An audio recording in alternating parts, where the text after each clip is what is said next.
Assalamualaikum warahmatullahi wabarakatuh. Baiklah, pada video kali ini saya akan menjelaskan tentang membran sel. Berikut penjelasannya.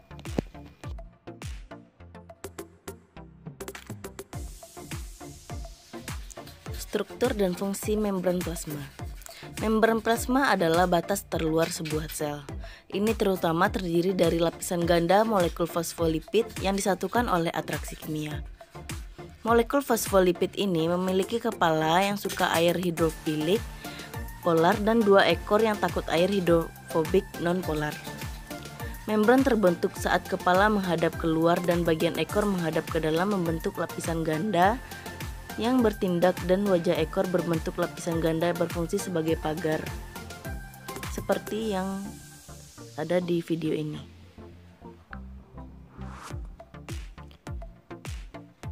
Kolesterol adalah molekul lain yang tertanam di dalam membran plasma. Ini membantu memperkuat dan menstabilkan membran. Glikolipid adalah lipid dengan karbohidrat yang melekat padanya dan ditemukan di bagian luar membran, sehingga terpapar keluar sel atau cairan interstisial yang mengelilingi sel. Protein juga tersebar di seluruh membran dan mereka memiliki beberapa peran kunci. Ada dua tipe struktural protein membran, protein integral dan protein perifer. Protein integral tertanam di membran yang meluas melintasi membran dengan banyak glikoprotein, yang merupakan protein dengan karbohidrat terpasang.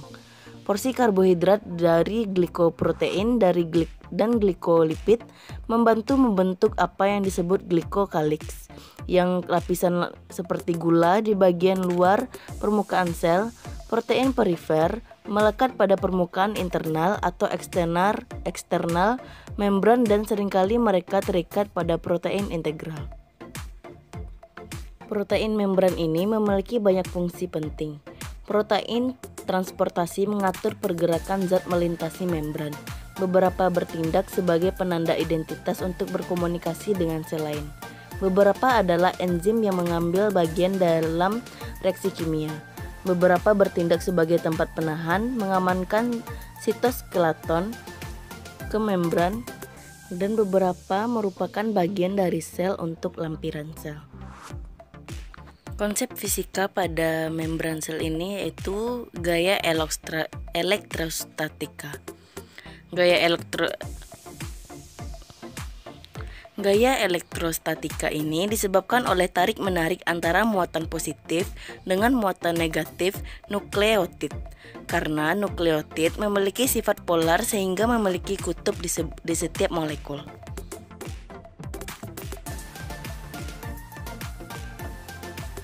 Transpor pada membran terbagi dua, yaitu transpor pasif dan transpor aktif. Transpor pasif ditentukan pergerakan dari konsentrasi tinggi ke rendah, sedangkan transpor aktif ditentukan pergerakan molekul dari konsentrasi rendah ke tinggi.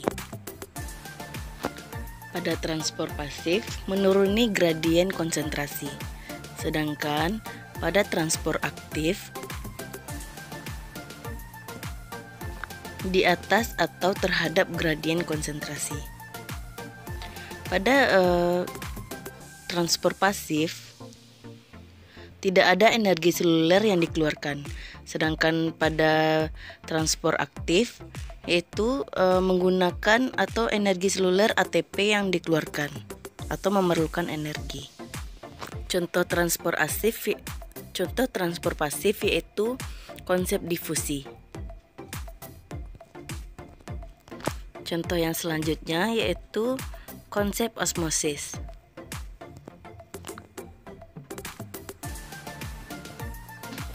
Contoh yang selanjutnya yaitu difusi terfasilitasi. Sedangkan contoh transport aktif yaitu yang pertama pompa natrium atau kalium.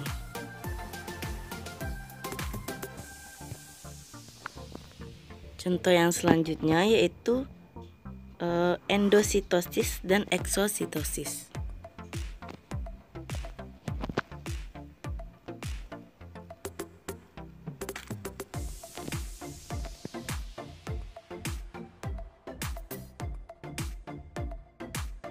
Apa itu difusi?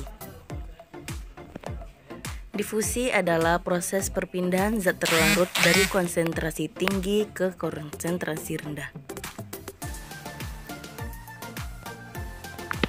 Zat terlarut itu seperti apa? Contohnya yaitu zat terlarut yaitu gula dan garam dan lain-lain.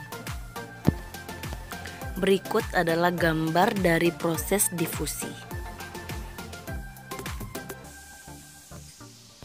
Oke, pembagian difusi itu ada dua, difusi biasa dan difusi khusus. Dalam mengambil zat-zat nutrisi yang penting dan mengeluarkan zat-zat yang tidak diperlukan, sel melakukan berbagai jenis aktivitas, dan salah satunya adalah difusi. Ada dua jenis difusi yang dilakukan, yaitu difusi biasa dan difusi khusus. Difusi biasa terjadi ketika sel ingin mengambil nutrisi atau molekul yang hidrofobik, tidak berpolar atau berkutub. Molekul dapat langsung berdifusi ke dalam membran plasma yang terbuat dari fosfolipids. Difusi seperti ini tidak memerlukan energi atau ATP. Difusi khusus terjadi ketika sel ingin mengambil nutrisi atau molekul yang hidropolik atau berpolar dan ion. Difusi seperti ini memerlukan protein khusus yang memberikan jalur kepada partikel-partikel tersebut ataupun membantu dalam perpindahan partikel. Hal ini dilakukan karena partikel-partikel tersebut tidak dapat melewati membran plasma dengan mudah. Protein-protein yang turut campur dalam difusi khusus ini biasanya berfungsi untuk partikel spesifik.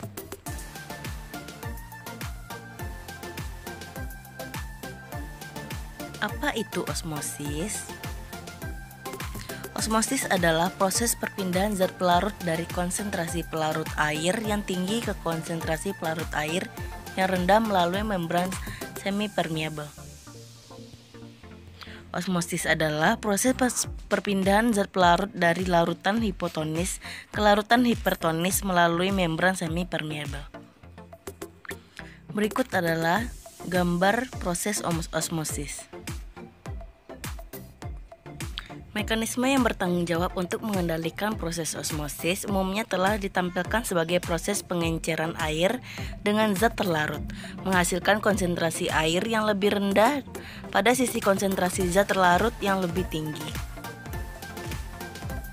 dari membran, dan oleh karena itu difusi air sepanjang gradien konsentrasi atau oleh daya tarik zat terlarut terhadap air menghasilkan air yang kurang bebas pada konsentrasi yang lebih tinggi dari sisi konsentrasi zat terlarut, serta oleh karena itu dapat menghasilkan pergerakan air ke zat terlarut.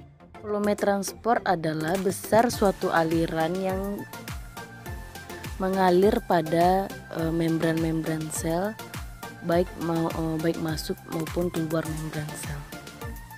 Di dalam sel terjadi transportasi zat.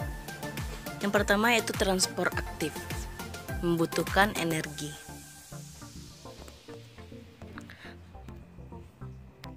Transport aktif ada dua, yaitu yang pertama endositosis. Endositosis adalah proses masuknya zat ke dalam sel. Dibedakan menjadi dua macam, yaitu fagositosis padat, pinositosis yang berupa zat cair.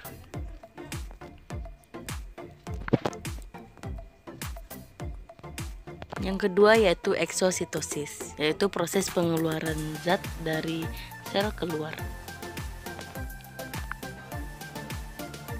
Selanjutnya kontranspor dan pompa ion. Yang kedua transport pasif, transport yang tidak memerlukan energi. Yang termasuk transport pasif yaitu yang pertama difusi, merupakan perpindahan zat dari hipertonik menuju hipotonik. Contoh pertukaran oksigen dengan karbon dioksida. Yang kedua, difusi yang dipermudah atau difusi yang terfasilitasi. Yang ketiga yaitu osmosis, adalah perpindahan air dari hipotonik ke hipertonik. Baiklah, kita akan melihat volume transportasi zat. Misalnya ada 3 zat di sini. Yang pertama isotonik, hipotonik, dan hipertonik. Pada zat-zat ini dimasukkan sel darah merah. Pada isotonik, sel darah merah ini akan mengalami stabil. Sedangkan hipotonik, sel darah merah ini akan mengalami pemecahan atau disebut lisis. Sedangkan hipertonik, sel darah merah akan mengalami pengerutan atau disebut krenasi.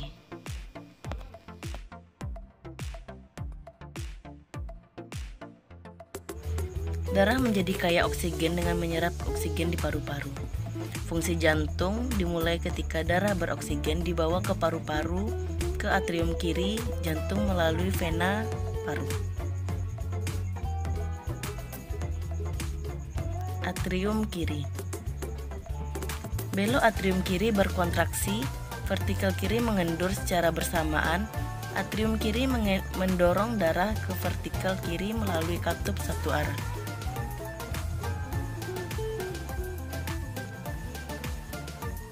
Dari kontrak vertikal kiri, darah dipompa ke aorta. Darah beroksigen mencapai berbagai bagian tubuh melalui pembuluh darah yang disebut arteri.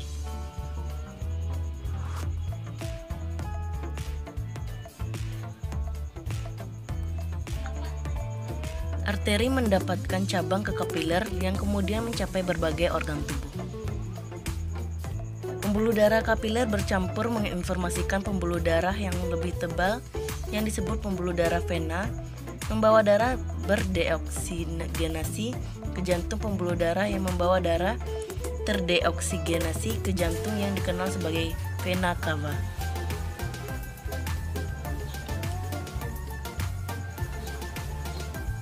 Atrium kanan berkontraksi sehingga memungkinkan darah mengalir ke vertikal kanan yang berkontraksi dengan perluasan atrium kanan melalui katup satu arah.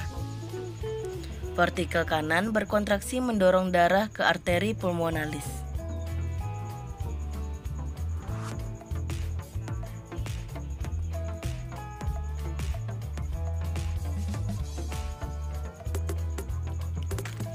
Arteri koroner membawa darah beroksigen ke paru-paru untuk mengoksidasi darah dengan cara menukar gas dalam cairan kembali ke jantung melalui vena pulmonalis.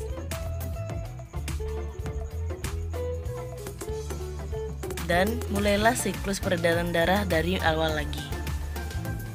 Contoh difusi yaitu oksigen masuk ke dalam peredaran darah. Di dalam alveolus terjadi pertukaran oksigen dari karbon dioksida untuk dialirkan ke seluruh tubuh. Melalui darah, alveolus akan menyerap oksigen dari udara yang dibawa dari bronkiolus dan mengalirkannya ke darah agar seluruh organ dalam tubuh mendapatkan oksigen. Seperti dalam video ini merupakan tahap dari proses difusi.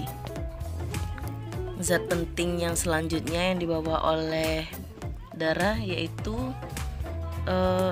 proses difusi terfasilitasi, proses pemindahan glukosa dari darah ke sel.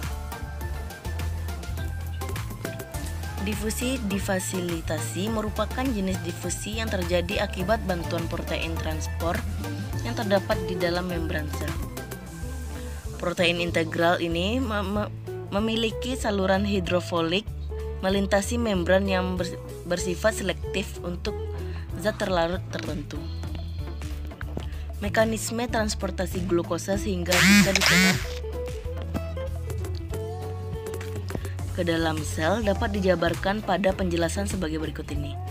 Glukosa merupakan salah satu jenis monosakarida yang dapat diserap oleh usus halus bagian ileum atau usus halus penyerapan. Pada awalnya, zat makanan yang mengandung glukosa, misalnya karbohidrat kompleks seperti nasi, akan memasuki saluran pencernaan dan mengalami pencernaan secara mekanik oleh gigi serta lidah dan dinding saluran pencernaan, kemudian mengalami pencernaan kimiawi oleh enzim pitalin di mulut, amilase di usus halus bagian duodenum, maltase dan laktase serta sukrase di usus halus di bagian jejunum, dan akhirnya menjadi monosakarida berupa glukosa. Glukosa akan masuk ke usus penyerapan dan atau ileum dan kemudian diserap oleh jonjot usus halus dengan mekanisme difusi terfasilitasi oleh protein membran yang berada di villi atau jonjot usus halus. Glukosa akan memasuki sel tubuh dengan cara difusi terfasilitasi oleh protein membran sel. Glukosa kemudian diarahkan menuju sel organel mitokondria untuk kemudian mengalami respirasi aerob sehingga akan dipecah untuk menghasilkan energi. Tekanan osmotik adalah tekanan yang dibutuhkan untuk mempertahankan kesetimbangan osmotik antara suatu larutan dan pelarut murninya yang dipisahkan oleh suatu membran semipermeabel yang dapat ditembus hanya oleh pelarut tersebut. Konsep tekanan osmotik telah dijelaskan pada materi keempat. Teknologi yang terinspirasi dari tekanan osmosis yaitu infus. Prinsip osmosis dalam penggunaan cairan infus ini menerapkan konsep dasar fisika yang bersifat zat cair. Zat cair mengalir dari tempat yang tinggi ke tempat yang rendah. Tabung infus dipasang dengan posisi lebih tinggi dari tubuh atau tepatnya jantung pasien yang diberi infus. Kenapa cairan infus dapat masuk ke dalam pembuluh darah? Hal ini terjadi karena cairan infus memiliki sifat osmosis, yaitu sifat cairan yang dapat menembus membran atau selaput semipermeabel pada darah karena perbedaan konsentrasi. Salah satu sifat koligatif larutan adalah memiliki tekanan osmotik. Dengan adanya tekanan osmotik pada cairan infus, maka cairan ini dapat masuk ke dalam darah setelah melewati selaput permeabel darah. Larutan infus dibuat bertekanan sama isotonik dengan tekanan cairan darah pasien. Hal ini bertujuan untuk menghindari kerusakan pada sel darah maupun pembuluh darah. Jika tekanan cairan infus lebih tinggi hipertonis dari darah pasien, maka terjadi pecahnya sel darah pasien akibat banyaknya cairan infus yang masuk ke dalam pembuluh darah. Namun, jika tekanan cairan infus lebih rendah, hipotonis, maka akan menyebabkan masuknya air ke dalam darah sehingga terjadi penggelembungan dan pecahnya sel darah. Sekian dari penjelasan saya mengenai membran sel. Semoga bermanfaat. Wassalamualaikum warahmatullahi wabarakatuh. Ayat Al-Quran yang terkait materi membran sel yaitu Quran Surat Al-Mu'minun ayat 12-14.